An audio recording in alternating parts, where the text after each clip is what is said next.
Ladies and gentlemen, please take your seat as we're about to begin our session.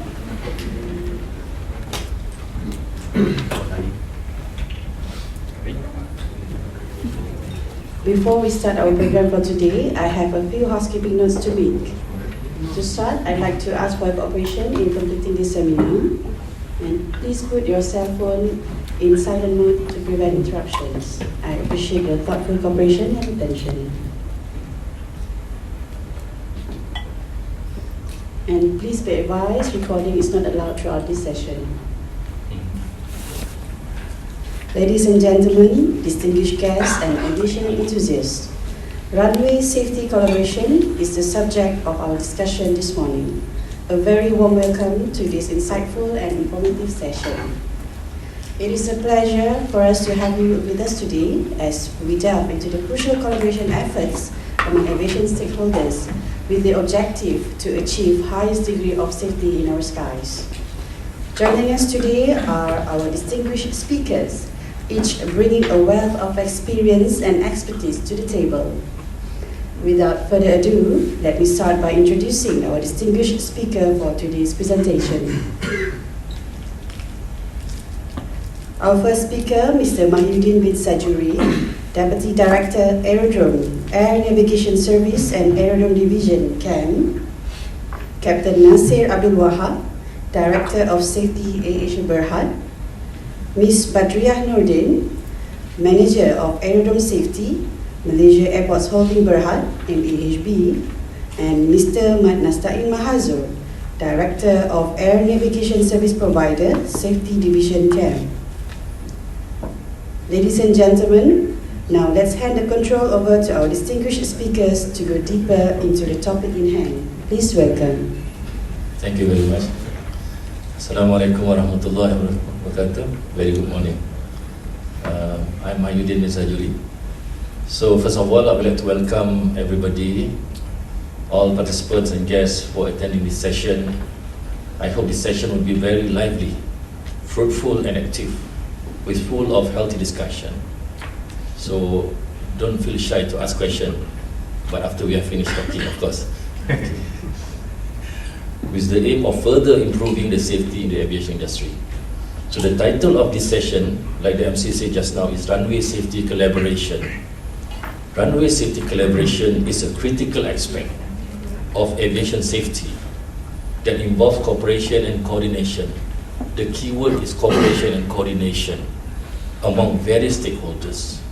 That's why they have very good advantages, because it's collaborating between different parties among various stakeholders to ensure the safeguarding of all safety-related matters in the operation of aircraft on runway. When we talk about runway safety, every time we talk about runway safety, we cannot run away from highlighting the main objective. What is the main objective of Runway Safety Programme? The main objective of Runway Safety Programme is to prevent the occurrence of runway incursion. The first thing is runway incursion. Secondly is to prevent runway excursion. I hope everybody can know what is runway incursion and excursion. And the third thing is other runway safety related accident or incident. So these are the main purpose when we conduct runway safety program at our place. And we should also accept the fact that the collaboration shall be, at the minimum, involves representative from aerodrome operator, pilots and air traffic controllers. So for this reason, I'm very grateful.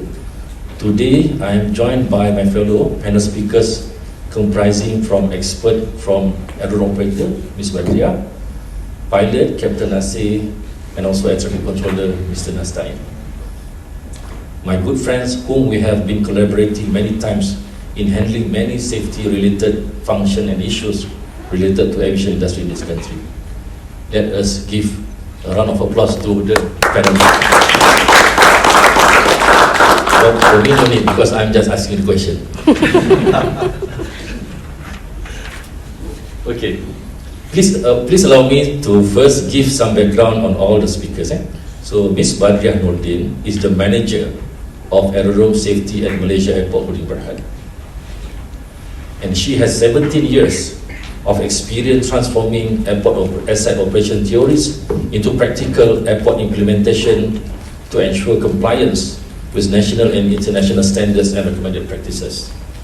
A safety management system subject matter specialist who assures airports are led in safeguarding aircraft operation in the SI environment. She began her career as an executive operations of SI Safety Operation Malaysia Airport, which ensures a safe and efficient flow of aircraft through routine inspection. She has very vast experience in KLIA. So I have got no worry because anything happen in KLIA, I just WhatsApp her, but can you please settle this problem? Okay, now she's already in the headquarters, she covers throughout the nation. So that's how we work. All of us are friends, very easy. It's just a WhatsApp away. Okay. Okay, that's why I don't like to talk because I will miss my text here. Okay. She then established and acquired a safety management system certificate for KL International Airport. So in Malaysia, we issue the first acceptance of SMS in KLIA, and then we start to implement SMS throughout the nation, and Alhamdulillah now we have already implemented an SMS in all our certified aerodromes, 20 aerodromes throughout Malaysia. Okay, and later moved to headquarters to develop and establish SMS related guidelines for the airports and monitor the implementation of the 20 aerodromes. So the good thing about SMS is when we start SMS, we improve. Maybe we start with generic implementation of SMS, but then we keep on improving, because one of the elements of SMS is continuous improvement. So I always talk to the industry saying that even though we start SMS with simple, but please improve. From time to time, you'll see that your SMS already come to the level which is very good. And if you can compare to another agency who haven't implemented SMS, you have already climbing up to the maybe 20 stories building. Okay.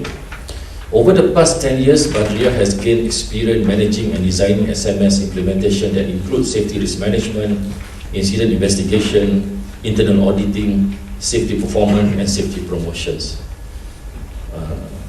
That's for Ms. Badria. Okay, Captain Muhammad Nasir Wahab, also my friend. We were together during we implement Runway Safety Programme in Malaysia.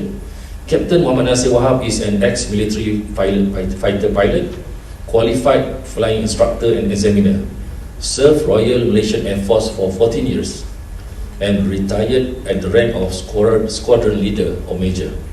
In civil aviation, Captain Muhammad Nasir has operated various types of operations involving full service national carrier, cargo operation, and a low-cost carrier. He was a type rating instructor and type rating examiner for Boeing 727-200. Overall, he has been a pilot who has more than 30 years of flying experience under his belt. So if you fly with Aisha, please book him. Tell me when you fly, Captain, I will follow your aircraft. Okay? So he has been 13 years of flying experience under his belt. He held various management positions in safety. He was in corporate safety in Transmile Air and joined ASIA in 2013 as the chief pilot flight safety in 2017. He was promoted as a director of safety till date. He was among the pioneers to have set up the safety management system in the airline and was responsible for setting up flight data analysis system monitoring in operations. He has wide experience as a management pilot, which he has been assigned for the past 16 years. He is a trained investigator and auditor and has attended various courses related to aviation, focusing in safety and quality. He oversees and ensures safety management systems are implemented effectively in the airlines across all disciplines and departments. So my last panelist is my friend also, Mr. Muhammad Nastai Mahazur. He's an air traffic controller who has been with then Department of Civil Aviation since 1997. Experience in all ATS environments such as aerodrome, area, and approach control. In charge of ATCO HR planning, airspace management, ATC training.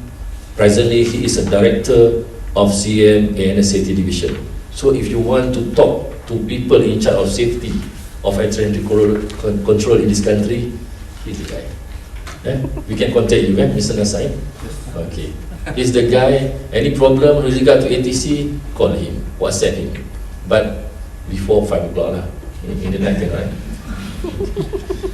So, Director of CMNS Division who is in charge of the aviation safety with regard to aviation service providing Malaysia. So we are very grateful to have all of them. Okay. Okay, thank you. Before we proceed, please allow me to brief a little bit on the background of Runway Safety Programme initiated by ICAO and many other RSP partners. Okay, slide please. Okay. Please allow me to stand. Okay. So the background of Runway Safety Programme. Since the first ICAO Global Runway Safety Symposium held in Montreal, Canada in May 2011. So it started back in 2011. ICAO and the Runway Safety Programme partners have been working together. Actually, there are many partners. I didn't mention in my presentation. ACI, IATA, etc. The RSP partners have been working together to minimize and mitigate the risk of runway incursion, runway excursion, and other events linked to runway safety. That's why when we talk about runway safety, we sit together with three different stakeholders. We discuss how to prevent as much as possible all these three: runway excursion, and other events related to runway safety. I have to control, or else don't have time to talk. Better I make it fast. I'm sorry. So in January 2017, the RSP partners established a Runway Safety Action Plan Working Group, RASPWG, with the aim of reviewing the RSP achievement, objectives and priorities, and to develop a global runway safety action plan to be unveiled by the second Global Runway Safety Symposium in Lima, Peru. The objective of the RSPWG included, so these are the objectives. So you can see these are actually the objective also for the Runway Safety Programme: to review runway related accident and serious incident data, conduct a safety risk assessment of runway safety accident occurrence categories, identify the runway safety risk priorities and high risk accident categories, identify, for example, runway incursion. Initially, runway incursion have got no categories, but then they found out that let us categorize runway incursion: category 1, 2, 3, or serious, non-serious. Because why? When we do high rec, runway incursion is already severity catastrophic. But when we categorize the runway incursion to become low severity, sometimes when the vehicle is not entering yet the runway, maybe it's a low category runway incursion. That's why here ICAO categorize the runway incursion. Identify appropriate global mitigation action and develop a runway safety action plan. Through a review analysis of runway safety occurrence data and risk analysis, the RSPWG identified runway excursion and runway incursion as the main high-risk occurrence category. When we come to the speakers, they will elaborate more on this.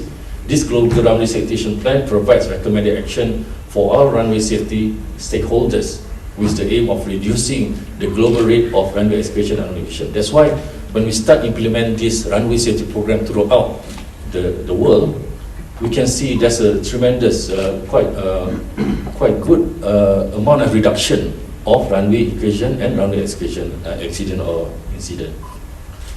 Okay, then we talk about runway safety. What are the runway safety? We'll elaborate more after this. But basically, the runway safety teams are teams that is being created at all airports, comprises of in the minimum air traffic controller, pilots, and also the aircraft operator. Okay, the runway safety team, the runway safety program promotes the establishment of runway safety (RST) at airports as an effective means to reduce runway-related accident and incident.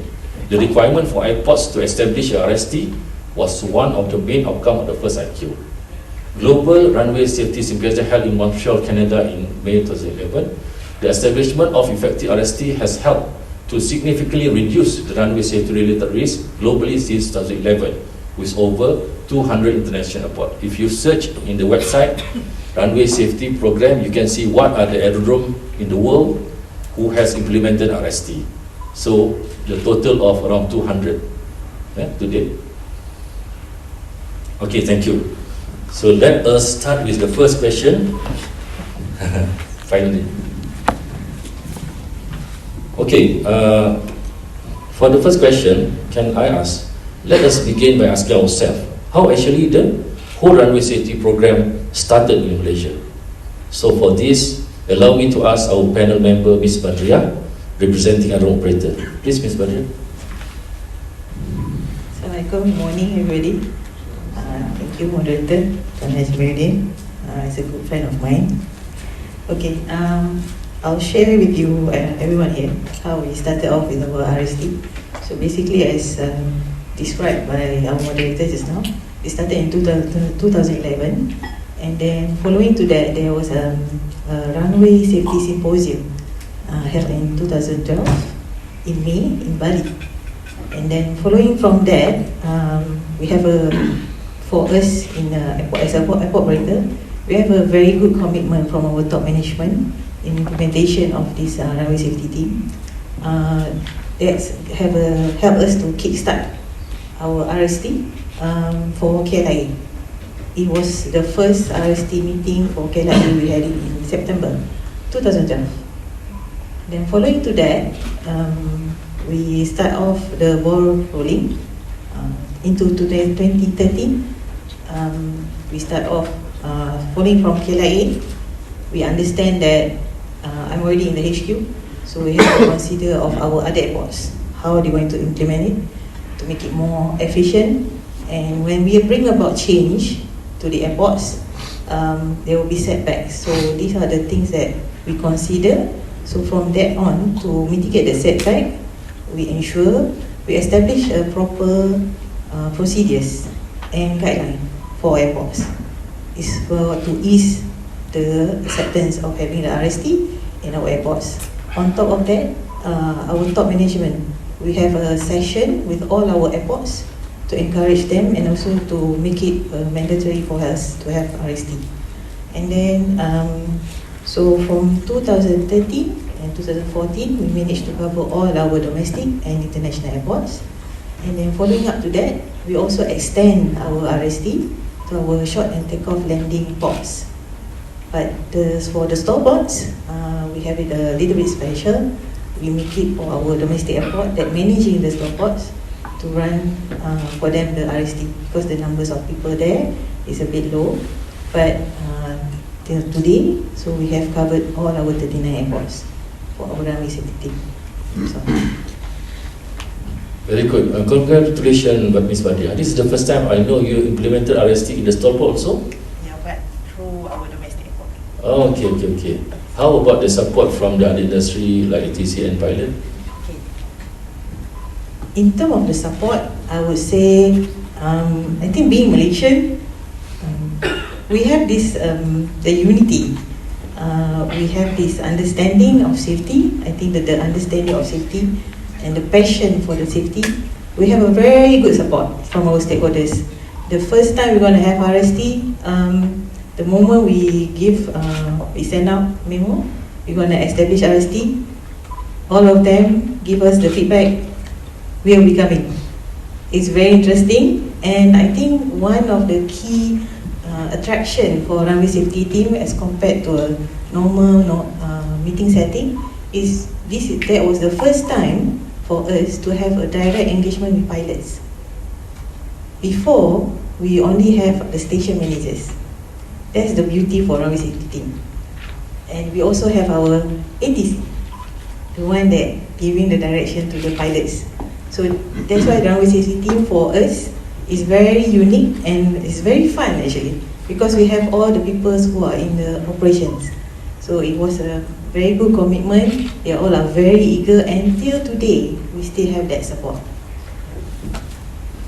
Thank you very much, Badria. Captain Nasir, perhaps you want to add on airline perspective, how actually it happens during the first time Air Asia is invited to join the runway safety program in Malaysia. Thank you. Bismillahirrahmanirrahim. Assalamualaikum warahmatullahi wabarakatuh. Thank you, Mr. Moderator, respected speakers and panelists, distinguished guests, ladies and gentlemen. Before I start with my explanation, thank you, Ms. Badria. Just to inform you, pilots are shy people, so we only come during RST. At the other time, we just sit in the cockpit and do our job religiously. Okay. Okay, let's start. I just want to bring everybody back in 1977, whereby we had the worst disaster that we lost 583 lives. Okay, in the KLM and Pan Am accident, in front of the air traffic controller's eyes and on the runway, right? Nobody expected that. So again, accidents is to be learned and how to prevent the occurrences. So from that, safety has evolved throughout the years. Okay, in 2001, they started talking about safety management system and how we actually look safety at the top level, top down, rather than down to up. Before this, it was always pointing fingers. You are wrong, he's wrong, they are wrong, I'm okay. Right? 2006, they mandated the safety management system through the airlines. Okay? And as we said earlier by Tuan Haji Mahyudin, in 2011, the first ICAO Global Runway Symposium was first convened. And I would like everyone to at the floor. In 2012, our regulator, Chief Haji Mahyudin and our airport operator has already implemented the first KI RSD. Give a round of applause to the airport operator. Where were Asia that time? We started a humble beginning in 2001 with only 2 aircraft. In 2006, we moved to the low-cost terminal. Some call it the industrial hangar, right? And we start to increase our operation into about 80 aircraft at Asia Malaysia alone. Okay, across the group, we have about 150 plus aircraft. Okay, and 2014, after the implementation of the RST in KLIA, we moved into KLIA 2, or now known as Terminal 2, with additional runway of runway 3. During that time, we start to paint the ground and the sky straight. But at that point of time also, we actually increase the activities, hence the risk around us. Okay, around at the airport, around at the runway, around in the sky. However, it is a good development for the aviation in Malaysia, right? Now, after affected by the pandemic, everybody restarted again. We have new guys in the block, my airline, SKS Airways, and everybody. Hence, this runway safety has become more important and more significant to ensure the safe operation of our airports. Okay, how does Asia actually look at this runway safety? I was with Tuan Haji Mahyudin during the first start. Definitely through SMS, we definitely get the top management commitment and set the tone right. Now, like been mentioned by Puan Badria, it's the time for us to collaborate and get to know. Get to know the one at the tower who always give us instruction for pilots. We always complain about ATC, sorry Mr. Dansain. They ask us to reduce the speed, taxi here, taxi there, all around the world. Okay, now we got to know them. We got to know also the one that issue directives at the office, the regulators. Okay, and definitely they will get to know the shy people, the pilots. Okay, then also under SMS we have data and info sharing. Okay, we have info sharing for safety reports for the pilots, audit observations, and marking or hazards around the runway. Why is this important? Because this is what we call the end user's perspective. Okay, at the moment in Asia, although we just restarted the operation, we have about 1,000 plus pilots. That's only Asia Malaysia. Okay, 1,000 plus pilots from 15 different countries. We have 165 destinations today, over covering 25 countries. If you see at the numbers, it actually almost, if I could say this, bringing the whole world perspective towards Malaysia runway. There is only Asia. Like I said, we have Malaysia Airline, we have Batik Air, we have also foreign carriers throughout the runway. Okay? So end users perspective through reports, through observation, will definitely contribute into runway safety. Last but not least, again, since we have known each other, we can have effective communication. Before this, you send email, you don't know who you're sending to. Now we know the correct people, now we know the correct channel, and this promotes effective communication. Okay? And last but not least, again, as an airline, when you invited us for the RSC meeting, the foods are good, kan? They serve us good food. So we are very delighted to join the RSC. That's what I have at the moment. Thank you. Thank you, Captain. Okay, Mrs. Nastain, how about from ANSP standpoint? Could you explain the role of ANS provider in ensuring runway safety and the significance of your contribution to aviation? Okay. Thank you, Dr. Haji Mahyudin. Assalamualaikum and good morning, everyone. Controller actually shyer than the pilot, if there's such a word, because we are hero when we are behind the mic. When we are outside, we are shy people. Okay, just before I respond to the question by Dr. Haji Mahyudin, probably I just put some a bit of context on why do we need to discuss about this runway safety. If you look at the statistic in ICAO, probably ICAO ISTA's statistic by study done by Boeing, the manufacturers, that the incidents, almost 50% generally of the incidents happen in aviation, happen during the landing phases. So it include the runway incursion and excursion as mentioned by the Dr. Haji Mahyudin. So that's why it is the runway safety is integral part of the whole aviation safety. That's why we're discussing the aviation safety this morning. And for the before we go to the next point, also that it is good if I just can share with everyone how ATC do the job at the airport. ATC actually how we maintain safety is we issue instruction to the pilot, like Captain Nasir was saying that we ask pilot to go there, here, we can learn whole shot and everything. That's number one, issue instruction. Number two is we provide critical information to the pilots, all the information that the pilot requires for them to conduct a safe landing or safe departure, safe takeoff. But that is the product, the end product. But before that, there are a lot of other factors that we need to consider.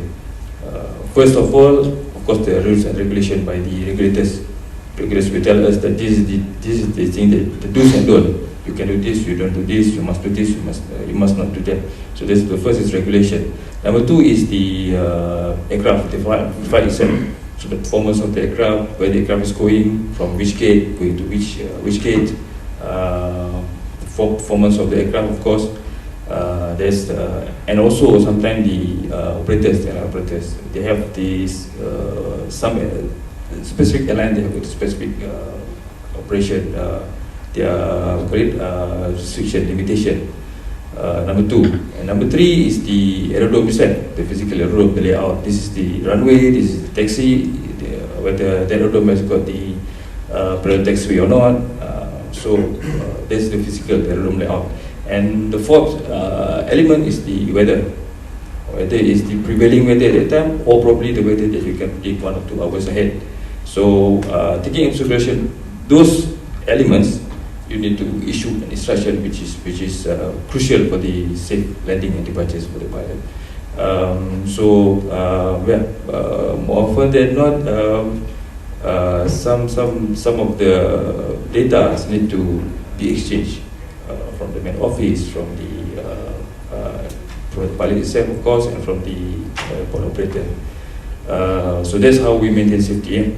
And the third point is that of course, collaboration, because we are talking about unified aviation in terms of safety. collaboration is a must. When you talk about collaboration, for us probably the collaboration should start months or way before even you develop an airport. So this is where you start your planning, and you need inputs from everyone. I think, for example, if you want to build an airport, KXP which airport lah, yeah. So you have a target capacity of the airport. So in order for you to reach that target, the capacity target, you need inputs from everyone, from the operators, which airline going to operate at the airports. The important from the inputs from the airline is so important, and also of course the airport operator who going to operate the airport, and also from the NSPs lah. So together we discuss how best that we can design this airport, and what types of operation, where are the best rapid exit to position of the rapid exit, the runway occupancy time. So all those things need some inputs from everyone, so that we can achieve the target successfully, the runway capacity of the airport. And then that's the planning phase. But real time, I think like being mentioned by fellow panels, that the runway safety team is a good platform for us to collaborate together. And of course, like ATC also we participate. We have got, for everyone's information, that we've got safety action group in each of the airport, safety officer. So that safety action group will participate actively in the runway safety team. And also, of course, SMS, we implement SMS, and during those times, the SMS, when we conduct SRA on our side, we don't involve other parties. So I think nowadays we involve other parties, other stakeholders as well, airport operators, and we invite pilot also to conduct SRA for any changes or for any hazards that we have identified. So how best we can together mitigate from that hazard becoming undesirable status, or even consequences that we don't want. So I think for now, that's the my response to the question. Just to one last point, in the planning, the collaboration, the importance of collaboration during the planning phase. Like the experience of for NSP, for example, when we restructure the airspace, we've engaged a consultant to do the job for us, to study the airspace and everything. But I think that the engagement of consultant with the airlines is minimum. So that's why we designed the SID, the stars and everything. After we've published it, then only we get inputs from the pilot. So it's already a bit too late. We can modify it, but it will take some time. So it's important that we design, we involve everyone during the planning phase, collaborate during the planning phase. That everybody's input is taken into consideration, and it's contributes to a safer operation on the runway. Thank you, Mr. Okay, thank you, Mr. Nasain. So can you see, echoing to the all panelists has mentioned just now, when the first time we coordinate the RST meeting, before this we think we are good enough, we know everything on aviation. I'm the regulator for the airports, I know everything for aviation. But when I sit down with Captain, with Badia, with Nastain, oh no, so many things about pilot I do not know. Many things about ATC I do not know. Many things about apa-apa I know lah. Can you imagine when we sit together, we combine, give ideas how to reduce the possibility of all those running incursion. This is very beneficial. We break the biggest ice between us, between the pilot and controllers, between the pilot and air traffic control and aerodrome operator. Pilots start to know what are the limitations airport operator have in maintaining. They just want lights, lighted, marking wide as possible. What are the limitations? When we sit together, we know. and then we start to understand each other. We start to understand each other, so the works much improving. The pilots during RST meeting doing inspection, site inspection, and know under the very heat sun what's the sacrifice of Miss Bardia's team to ensure the airports are safe. We passenger before, we just check in the flight, air condition, but how about the team? So by collaborating in Runway Safety Programme, we understand each other well. Okay. So my next question will be forwarded to Captain Nasir. What's the most common threat with regard to runway safety to an airline, and how are those threats mitigated, Captain? Thank you, Tuan Jimayudin again. Okay, we just see at the ICAO Regional Aviation Safety Group report, they identify 6 safety priorities and high consequences event. Okay, they are lock-eye, loss of control in flight, mid-air collision, and also control flight to terrain. And out of that 6, another 3 is runway safety related. Okay, runway excursion, runway incursion, and also abnormal runway contact. See how important runway safety here, and what are the threats. Although throughout the flight time, takeoff and landing, we only take about 6% of the total flight time in average, but the threats are great. Okay. Through the ICAO safety report also, it shows that runway safety threats constitute about 1.49 per million flight. That is through the data. Okay. Last year alone, although it is during pandemic, they registered about 7 to 8 accidents in 2022.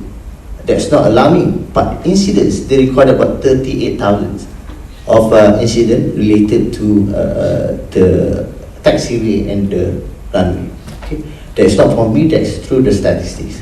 Okay, so what are the common threats to an airline? Okay, I would actually like to divide into 3 categories: man, machine, and environment. Man, there are 3 people involved. One, the pilots, okay, air traffic controllers, and airport operators, because they have their people around using the vehicle. Okay. When you talk about man or human being, there is always a flaw. We are not perfect, right? Everybody have the time or operational pressure. Time pressure, operational pressure. Okay. Although Asia do a turnaround of 25 minutes, but we do have the risk assessment on that, right? But other people also, they have long shift that actually can lead to fatigue. Same to pilots. Although pilots get more money if you fly more, but it's tiring. You might have not time to spend your money also.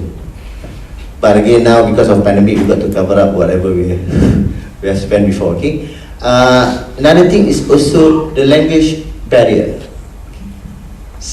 In Malaysia, we have a lot of you know how. Sorry, I'm not trying to pick up anything. You know how Kelantanese speak English, right? You know how a Penang guy speak English. That is only in Malaysia, but at other airports, if you have flown to Australia, to the UK, or there are a lot of YouTube videos about this US air traffic controllers talking to China carriers, there are a lot of confusions, right? Another thing is also due to that fatigue. Sometimes as a human being, you tend to do human errors. Okay? Fixation, illusion, and what so forth. Okay? When we can identify here what are the threats to the man, then we definitely got to formulate the mitigation action. For the man, definitely vigorous training will be very important to actually prepare how you operate within the runway. Standard RT phraseology, although differences in accent, but a standard RT phraseology will actually suffice. And now pilots have to undergo English language proficiency, same like air traffic controllers, right? But we have people, vehicles speaking Malay. You cannot expect the drivers to speak English, good English. I'm sorry, I'm not trying to say that they are not good. Some of them speaks better English than me. But again, that is one of the barriers that we got to actually see. Again, last but not least, on the human, what has been preached by SMS is the just culture. Okay? How we actually engage the human under just culture policy to actually not to demoralize or to penalize the people when they do mistake or they are caught in the trap. Okay, that is one. Secondly, that I said is machine.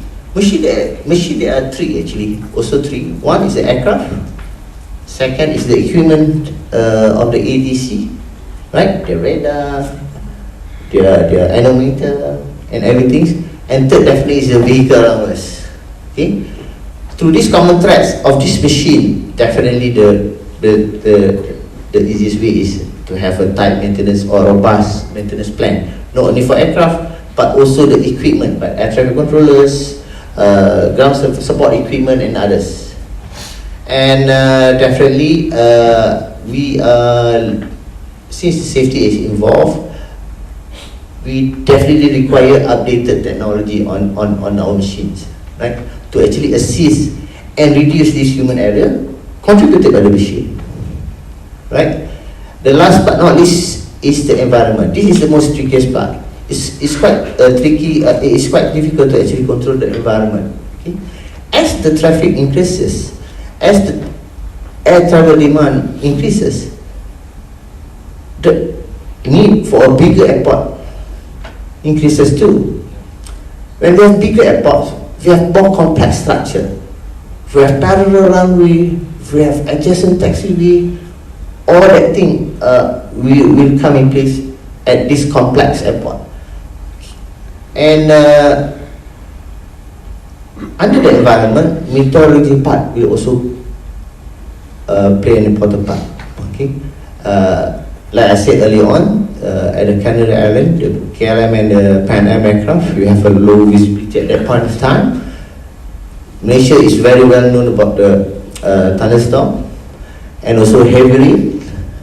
And also now we have started on this GRF, right, for the continuated runway, for us to actually reduce the effect of environment. Okay. Next is definitely the airport facilities. Young pilots, not me, goes to disco. They like all the lights, but I don't like that bright light at the runway. So they like the lights at their liking. But again, like Tuan Haji said, that there is a certain standard of the lights. Another thing that is getting more trickier at the environment is going to be the wildlife. We have a lot of birds, right?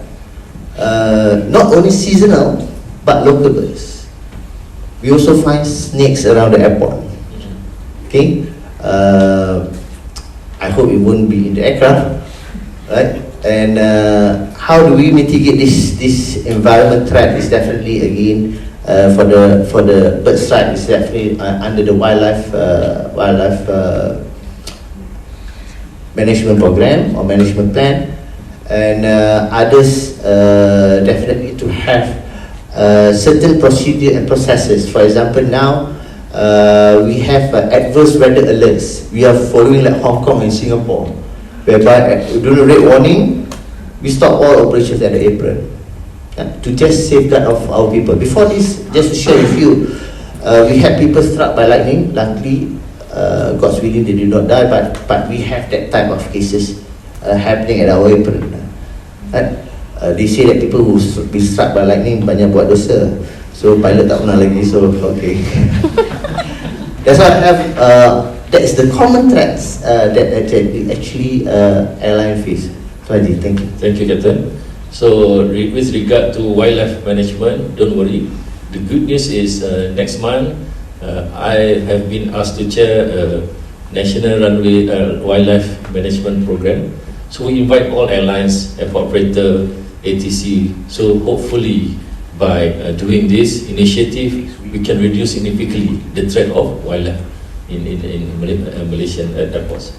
Ms. Badia, maybe you can answer a little bit about the concern from Captain Nasir just now, related to how you ensure the vehicle will not contribute to runway incursion. Sometimes they talk in Malay. Can you answer on that, Ms. Badia? expecting that. I also want to clarify on that. Okay, concerning for our drivers in the aerodrome, so for the airports, we acknowledge the concern that is highlighted by Captain, but actually we already resolved. Basically now we already improve the way we call it ADP, it's FAA driving permit. We already divided it by category, so we are very selective of who can drive into the runway or taxiway. So for these people, they have to undergo another series of tests where we have to test them in terms of their RT, which is the radio telephony. Only then, if they pass, only then they can get that permit. And on top of that, we also have like a mandatory 2 questions. So even the basic test, they will have a mandatory questions. If they fail one of the mandatory questions, they fail the test. So that's how strict we are in selecting our people who can drive in our aerodrome. So I hope that's clear. If Ms. Maria say they are strict, I am more stricter. Every time I do audit in Malaysia, we will go through the list of all ADP holder category A, right? Yes. The one who is allowed to enter runway and taxiway. I will go one by one. Okay, why issue to Mr. Nastain? He doesn't need to go in the runway. Okay, take out Mr. Nastain from category A, for example. Why? Because if, for example, in KLIA, have you estimated how many A driver in KLIA? 50, 30, yeah. around that? Yes. I will make sure all those 50 drivers, A category in KLIA, well certified, well trained. What's the minimum? RT, they must have RT training, Yes, right? yes. Every year, they come to asset familiarization. Why? Because we don't want everybody to drive anywhere in the asset. For them, it's just the same. The runway is a road, taxiway is a road, aside is a parking area. What is the difference between white and yellow, he doesn't know. That's why we ensure every drivers who issued with A category must know all those facilities. Okay. Thank you, Ms. Badria. My next question to you: how do you collaborate with other stakeholders such as airlines and insurance providers to ensure seamless and safe runway operation when there is an update to the subs or change within the aerodrome? Ms. Badria. For this, I think I can share with you guys one of our experience in adopting new subs, which is standard and recommended practices.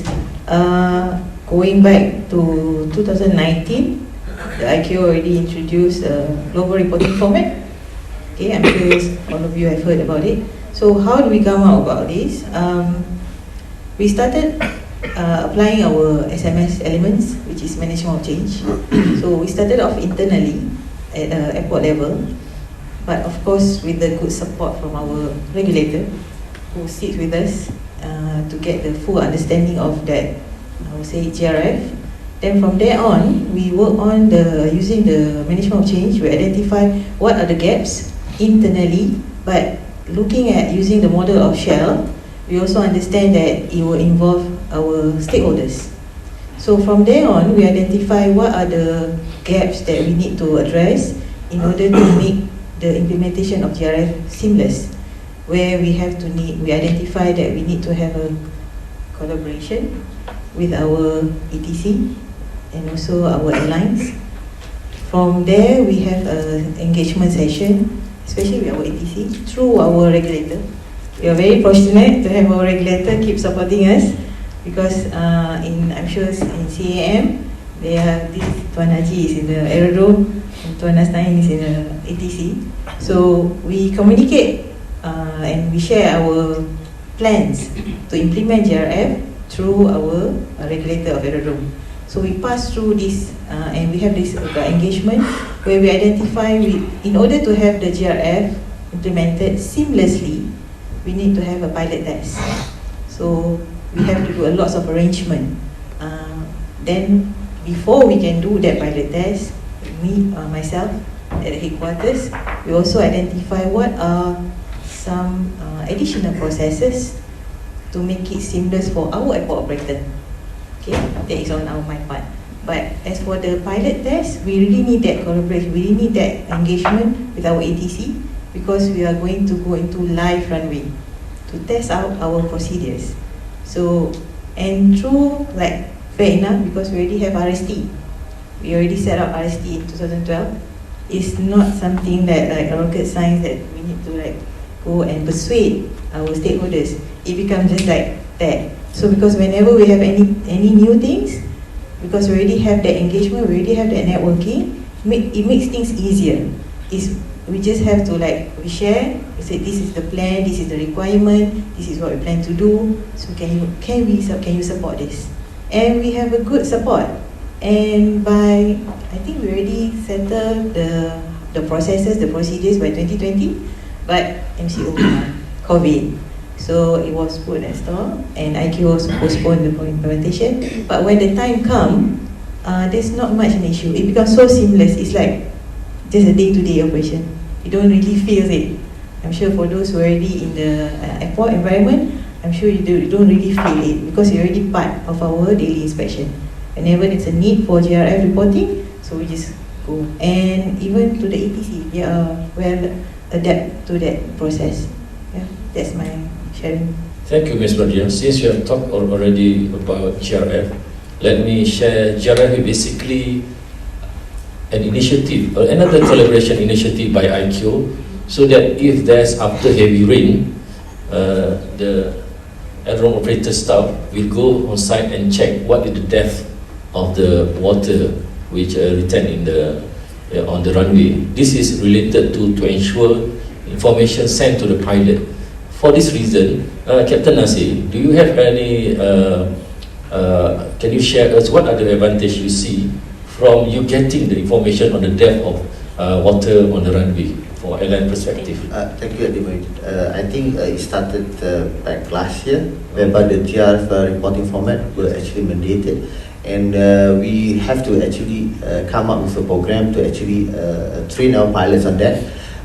What are the advantages of this accurate information, real time, is for our performance, landing performance calculation. So we can actually have a real time rather than assumption to actually optimize the required configuration for that landing. So that information, real-time information, is very important for us. Yeah. Thank you, Captain Nasir. So my next question to Mr. Nastain: what are the most common challenges you face in runway safety collaboration, and how do you address them, Mr. Nastain? Thank you, Captain Nadine. Before we respond on the challenges on the collaboration, runway safety collaboration, probably I just, because this is sharing information, so probably I just share some safety challenges that we face for the this aerodrome environment. Of course, there are many threats and hazards, but one of the many that we think is the major in runway safety in any aerodrome is when traffic develop during the busy traffic, the communication is important. We must maintain effective communication and clear instruction to the pilot. So before I come to that point, probably I just share with you how ATC thinks. So probably this my fellow ATC can concur with this. When ATC issue instruction to the aircraft number 1, okay, in his or her mind actually, he has got sequence of instruction that we need to pass next to the aircraft number 2 and aircraft number 3. So while he's talking, his mind is thinking about second and third instruction to the next aircraft. And probably his eyes is already looking at aircraft number 4. Okay, start thinking what do we need to do with this aircraft number 4. And at the same time, as soon as you finish the instruction to the pilot, you need to listen that the pilot read back the instruction correctly. So a lot of things going on at the same time.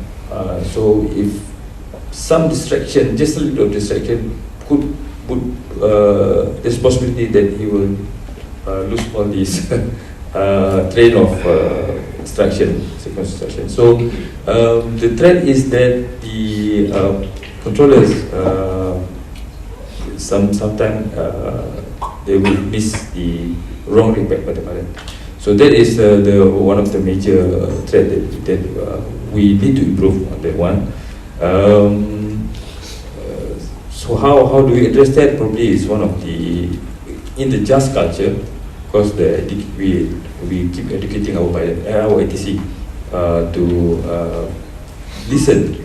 Please make a point to listen to the repack by the pilot, because in aerodrome environment, the room for error is very anywhere, but in the environment particularly is very crucial. Say for example, you want the aircraft to line up behind the aircraft is about to land. If you miss that line up behind, and the pilot end up in front, so the chances are probably, like Captain Nasir mentioned just now, the Tenerife incident will happen. So that's one of the major sharing. So probably any of the audience here have got similar experience and they've got some idea on how do we improve better in terms of managing this repack issue afterwards. Okay, so that's the challenge, safety challenge. So in terms of collaboration challenges, I would say that one of the challenges about when you talk about money, the costing. So when you collaborate with other stakeholders, and the project is from other stakeholders, for example, and you require some system integration, for example, and then come the issue of working to bear the cost, whether it is us or them, and some view, old school view, I would say, I said that this is not our project, why should we invest? So costing is one of the challenge. So how do we address that? I would say that for us, for now, we just ask money from government, but in future probably we need to look into it to spare some of the budget for the development, for collaborative development. That's issue number one. Issue number two is, I would say, the human resource. The resource, when you require the heavy engagement, heavy commitment from our staff, for example, in the project. So there is something that we probably don't have extra spare staff to actually involve heavily in that project. So there is something that we need to probably address.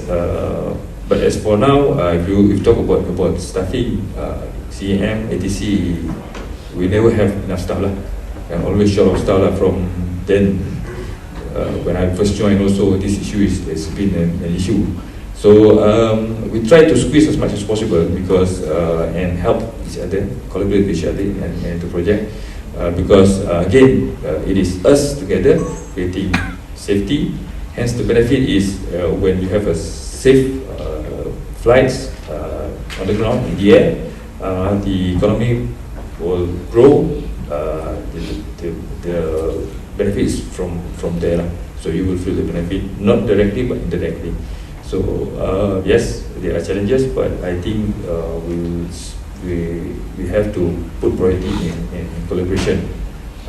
That's my take on the challenges from collaboration from our perspective. Thank you.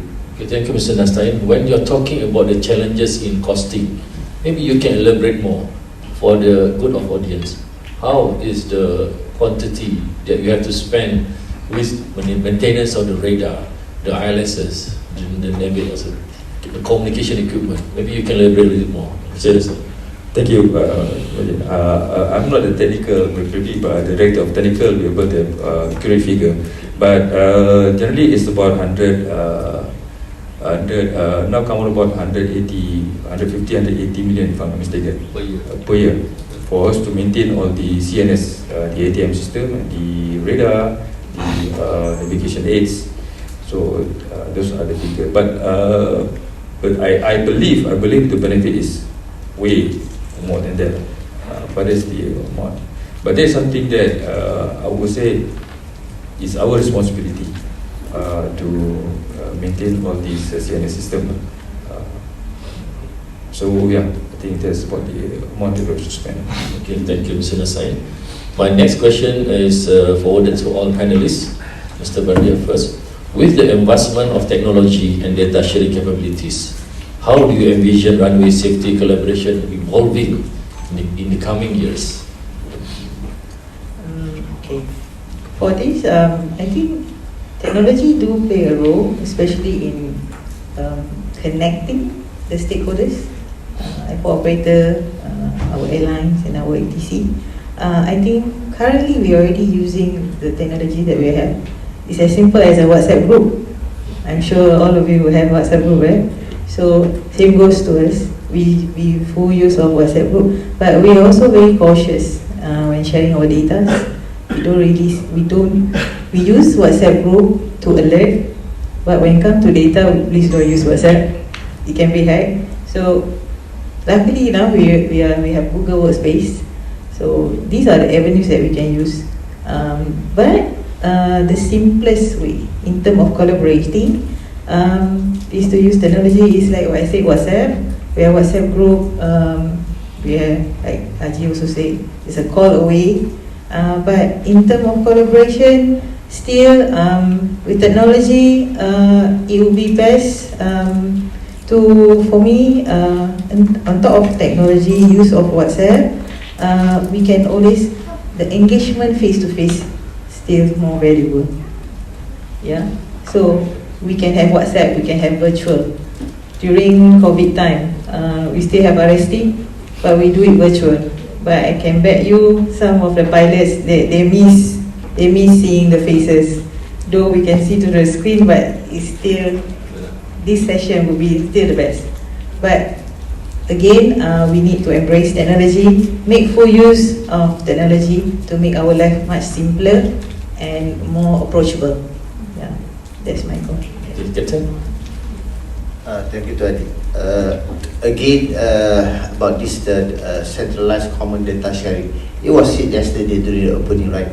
Data is of no use if we don't use it. Okay. So how I envision the technology on runway safety is actually to streamline the data usage, formulate and chunk the real-time data, and move forward into action plan or mitigations. At the same time also, we have to look on evidence-based. A lot of evidence-based, like pilots, we have this evidence-based training and evidence-based things. In my opinion, I do foresee that it is good that we can go on evidence-based risk mitigations through live dashboards for runway safety. This will be definitely a great advantage for runway safety. And last but not least, during or through the technology involvement, we also need to see how we can have automatic licenses. If you can put CCTV all around the street, why not all around the airports? I know, sorry, 150 million. Remember, a life is priceless. Right? We used, before this, we don't have that technology. We already embarked into technology. There's all this AI. I think we got to actually fully utilize technology to ensure safety. Thank you, Tuan Haji. Mr. Nasai? Thank you, Tuan Haji. Probably we cannot run away from the enhancement emerging AI technology nowadays, which I'm not sure whether sometime in the distant future the controller will just take a backseat and let the AI do all the controller's jobs. So probably I don't see it's happen soon, but we cannot discount that in distant future that it will happen. And I foresee also that the CDM tools will be very sophisticated with this AI advancement in the future. That's number one. But now the technology now that we are embracing, taking advantage of the high-speed connectivity, the high definition camera, and also high definition display, low latency of connectivity. So remote towers is a possibility that we're looking for now. Actually is in the pipeline for CAM. Start planning to have these remote towers for several airports in Semenanjung, Malaysia first. So that's in the pipeline. So I would say that is something that's real, and we start to see the light at the end of the tunnel of the implementation of the remote towers. That's I think. Okay, since you already mentioned about remote tower, maybe it's something new to the non-ATC. Can you elaborate more on the remote tower? What is it actually, and what are the challenges you can foresee should you decide to implement it in Malaysia? Okay, thank you, Raji. Actually, the remote towers is something that has been implemented in some airports in UK, for example. So it's something that's doable and it's visible. So remote towers is actually you're controlling the traffic in the railroad from visual room, I would say, from visual tower. So you don't actually physically there at the airport. You are here in the control centers, for example, but you have virtual towers which you can see all the movement around the airports and on the ground, the surface of the airport. So the challenges are probably stable connection, of course, and also okay. Just before that, the advantage of the remote towers, we foresee that, of course, save cost. You don't have to build tower per tower. Probably you spend millions to build a tower, so you don't have to build the tower. And then the personnel also, you don't have to send a person there. So the person can be pooled within the center, within the present staffing, and probably one controller able to control 1 or 3 airports, maybe 2 or 3 airports. Of course, airports which low movement lah, not the busy one lah. So those are the advantage of the remote towers lah.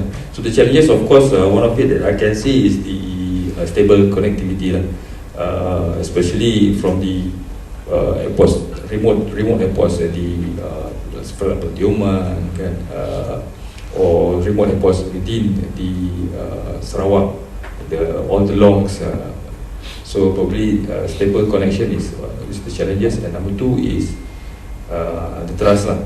Okay. So but from our discussion with Captain Nasi also, from the pilot's perspective, as long as they receive the services from the controller, they are okay. So yeah, that's the challenge that I can see. I prefer to listen from Captain Nasi. What is your view? You want to land at Johor Bahru, somebody in Subang give you clearance. So I think we are used to do that, right? We are used to do that. Before the KLATC center was actually moved in KLIA, we have them Lampu Director controlling us from Subang, and we are in KLIA. We have been flying to East Malaysia. Singapore is actually controlling us. If you fly transatlantic or trans-Pacific, people thousands of miles will be actually controlling you, and you actually just communicate with them through satellites. So it's fine, as long as we got somebody to talk to, we are okay. Yeah, thank you. So okay, Mr. Nassain, you can proceed further for the remote tower, and don't worry to fly. If you decide. I think I'm done with the remote towers, as unless any further question from the audience later on, we'll just respond to it. Okay, my next question to all the panelists. What advice would you give to emerging aviation professional and organisation on the importance of runway safety collaboration and how to actively participate in it? Mr. Baria, Ms. Baria. Okay, I think in the opening, I think by the CEO Batik, he shared 4C and 1C. So I think for this, I would like to share with the emerging aviation professionals here, to become there are 8 P's. 8 P's, okay? 8, huh? Okay, so the first one is passion. Passion means you must believe in what you are working on, especially in safety. You have to believe in improving safety. Second is patience. Patience, you have to be prepared to answer lots of questions from people that do not share the same vision as you. Be patient. Okay. The third one is professional. Being professional means you have to act as a role model, but at the same time, you need to be able to link safety and business as well. Right?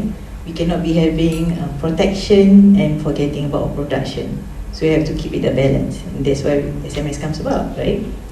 Okay. The fourth one will be priority. Priority. Always set a priority. Act as soon as possible. Whenever there's a report on safety, do not sit on it. Act on it. Right? And then the fifth one is persistent. Persistent or perseverance. We'll get a lot of challenges. People will argue with you because they are not sharing the same vision. So be persistent. Non-compliance is unacceptable. So manage it. Manage it and be persistent. And being persistent meaning you are not going to be popular. Right? You're not going to be popular.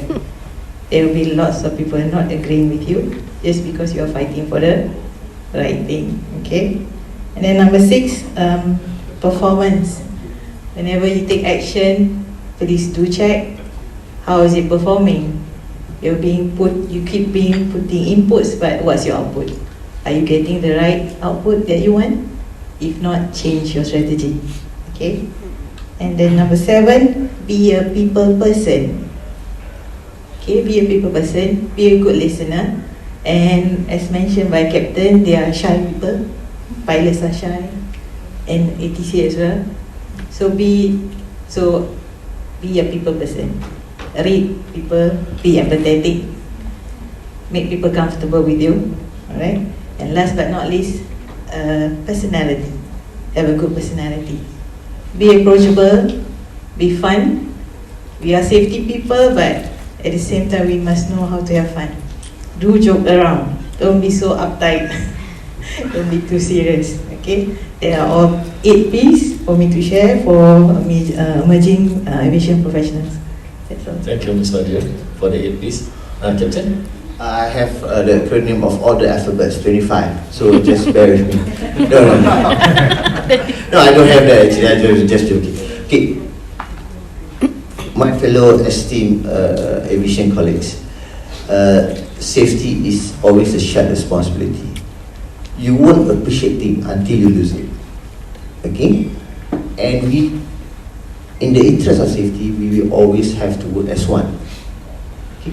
There's no batik, there's no regulator, there's no airport operator, there's no ATC. Because the public trusts us, trust everyone else. It's our responsibility to bring their father, their mother, their kids, and everyone safe. It can be your parents in the aircraft, and because of other factors affecting safety, you might lose them, which you don't want to, right? So, be committed, walk, talk. Oh, I'm a safety personnel. Tengok bawa kereta, tak pakai seatbelt. Well, safety is a serious business. And again, like I said, you won't appreciate things until you lose it. Thank you. Thank you. Mr. Nastain? Thank you, Tuan Haji. For us, I'd like to summarize into things. Number 1 is like being mentioned by the Batik CEO yesterday. This is a perpetual game. This is not a game who wants to win, who reach there first. No, it's not that. It's perpetual game where we together keep the game alive, and we keep on moving from one level to another level. So this is us together improving from time to time. Don't be satisfied with where you are now.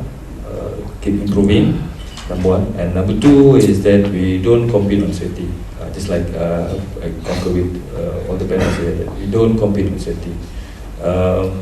Because again, it is the people are really depending on us on the safety of the public. for them to fly, and they pay us actually to do the job. So gone are the days that gone are the days when you say that this is their fault, this is my fault. So there is in safety. There is no me, there is no you, there is no them. It is us together. So thank you. That's Okay, thank you all the panelists. So before we wrap up this session, any final few words from all the panelists? 10 seconds each, please. For the 10 second, hopefully the 8 B's serve a guidance. Whatever it is, enjoy what you are doing. Safety is fun. For me, it's fun. Don't say it's dry. No, safety is fun. Alright, keep that in mind. Okay, thank you, Mr. Badria. Captain? Tuan Haji, can I take 10 minutes? Oh, okay. For the takeaway and for the director. Okay, I just got guys, please bear with me for the next 10 minutes. Okay, I would actually start with I hope it's an important takeaway. Okay, 1 mile of the road or the highway will take you nowhere, but 1 mile of a runway, a safe runway, will take you everywhere and anywhere you want to be. Thank you. Thank you. Which lyrics of the song you are referring to? Okay, Mr. Nasai. okay. Thank you. Last word from me, probably. Do the right things when nobody is watching. Because when we say that nobody is watching, actually, for Muslim, we believe that two malaika is watching us and God is always watching us. So do the right things when nobody is watching. Inshallah, you get the product that you want. That is safety. Thank you. Thank you, Sir. I couldn't agree with you more. So, thank you very much for the attendees. Now we have another 12 minutes. So, we open for question and answer. Please. Thank you. Okay.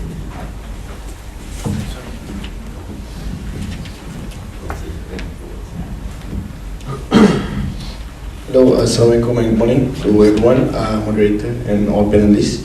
I'm Najmuddin from MAB. I have one question. This is related to SMS pillar number 3, safety assurance, safety performance monitoring. So from the airline's perspective, we do have SPI and SPT, safety performance indicator, where we do track our safety performance and we do set our safety performance target for our safety performance. So we do track like occurrences like runway, taxiway, incursion, excursions and so on. So since as a stakeholder in RST, so we give inputs and discuss safety reports during RST meetings and so on. I have one question. May I know if the Airport Authority, MHB, have a tracking mechanism like SPI, SPT for all the safety performance? And is it part of a higher level management safety plan? Okay, thank you. I think Ms. Badria. Thank you, Najmuddin. Long time no see. Okay, answering to your questions, yes, we do have. We do have our SPI and SPT, and it's focused on the incidences that occur in airport, and it goes up to the top management. We sit, for the top management, we sit 4 times a year, and we look at the performance of our SPI and SPT. Yeah.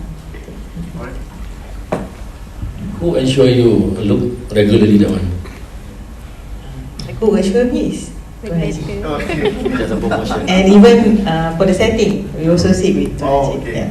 That's good. Thank you. Next question. Please.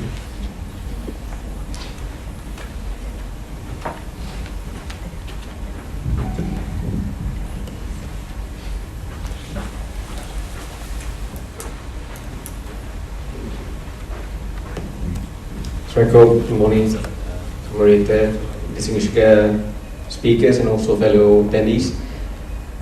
My question will be in terms of the Subang regeneration plan that has been approved by the Cabinet back in February to rebrand the Subang Airport to a premium city airport. I come from SKS Airways, so we're operating about minimum of 10 Embraers out of Subang. Aircraft first be coming in December, and the plan will be 10 aircraft. So the question I have in terms to the airport and also ATC, in terms of the safety plans for Subang Airport, the infrastructure, since as you know, in Subang runway 15, 33 there's no navigation letdowns, and also the airspace management, because it's quite strategically placed very near to the KLIA. So I would like to know the plans in terms of ATC and also the airport. Thank you. Thank you. Okay, maybe I just start respond to the question. Yes, Subang, managing Subang in KLIA is a big challenge for us. We at the moment we collaborate with Boeing in terms of studying the capacity of they call it the aero. Can't remember what was the word. But is studying the KL Kuala Lumpur TMA, which comprises of Subang, KLIA, and Melaka as well, which is very close by. So how best that we manage these airports in taking into consideration the reviving of Subang. It's not actually reviving. Subang is always alive and busy. It's actually adding more capacity to Subang. So how best that we want to manage that? So presently we have collaboration with Boeing in terms of studying the capacity and how best that we can come up with the plan. Boeing will use probably the TAMS to recommend how best that we manage the space around Subang and KLIA. At the same time, also we are participating in the study by I believe by NACO, studying the capacity in Subang. So we have a few studies going on before actually we implement the airspace, managing the airspace in Subang. Runway 15, Runway 33 is actually present and real time challenge to us. At the moment, we have not have concrete plan on how to actually whether or not we want to install ILS or navigation aids for Runway 33, but we do have at the moment the RNF approach for Runway 33. Unfortunately, many operators in Subang are not maneuverable. So we have a few talks with the operators in Subang, and we come up with some interim solution on how do we manage this Runway 33. Particularly, one of the airlines that got very restrictive in terms of tailwind operation. So we need to accommodate this airline. So we come up with some interim procedure on how we manage. But this procedure will definitely impact the movement in KLIA as well. Again, like we discussed earlier on the technology. So WhatsApp is the best technology for now. So we have a WhatsApp group with the operators and also the ATC in Subang. So when there is a request for Runway 33, then the approach will accommodate, but there will be some bit of delay. So we communicate, we update what happened to the aircraft and everything. So for now, I think that's the situation.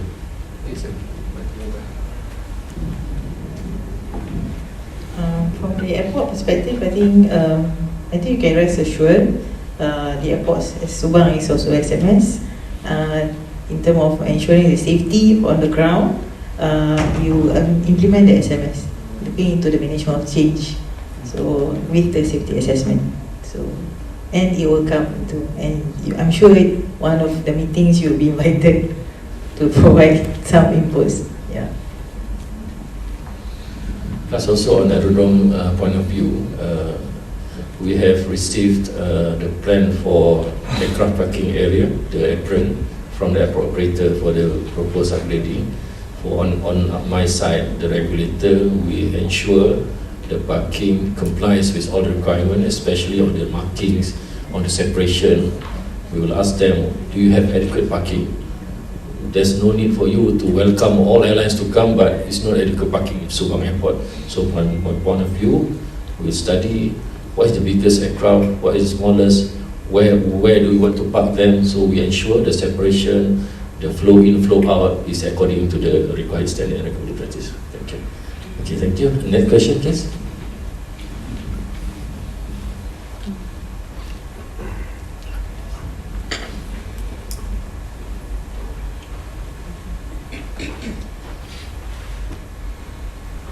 Assalamualaikum, good morning.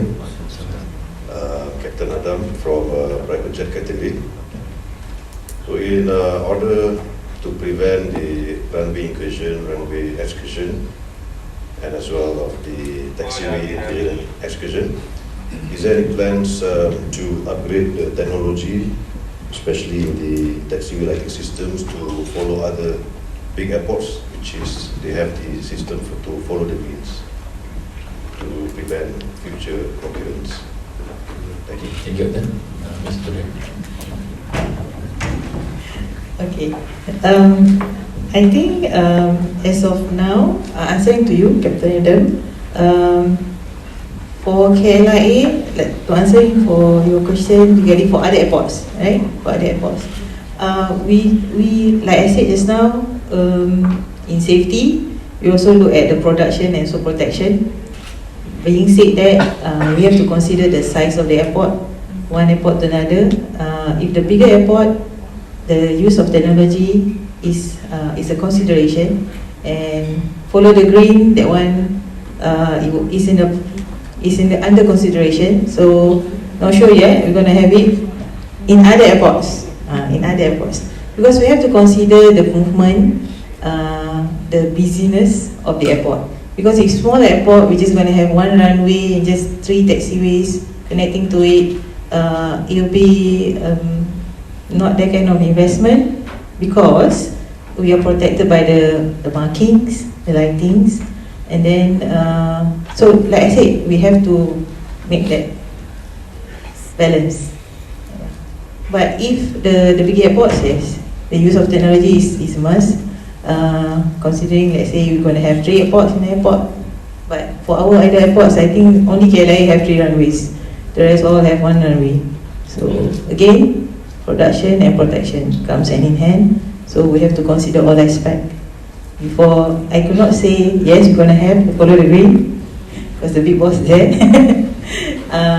But again, technology do plays a role. Like I said also, we need to embrace technology. It helps to expedite the work, but it also comes at a cost, and also we have to be practical in terms of the needs, depending on the movement, right? So that's all. Thank you, Ms. Bardia. Maybe just to add, we have existing measures to avoid runway incursion at some airport only, KLIA, I guess. Enhanced taxiway central line marking only in KLIA, right? This is to prevent when pilot is nearing to the runway position, the central line markings start to become double. But that one is only on all taxiways in KLIA, right? Maybe after this, we discuss on to expand it to another airport. Also in KLIA, they have stop bars and also runway guideline, I guess. But since, like Ms. Badria says, that it's quite costly, I guess in another airport they start to install runway guidelines only, yeah? But which to give warning to the pilot should they nearing to the runway position, there's a light red in color, if I'm not mistaken. So I guess after this I will sit together with the road operator, look at the how revenue they have. Maybe they can invest more. Captain, thank you very much. So I guess we have already completed the session. Any other question? Maybe you can just WhatsApp all of 4 of us. I hand over to the MC. Thank you very much. Thank you all speakers for the insightful presentation. As we leave from here, let's carry all the knowledge that we've received today with us and continue to advocate for encouraged collaboration in runway safety in our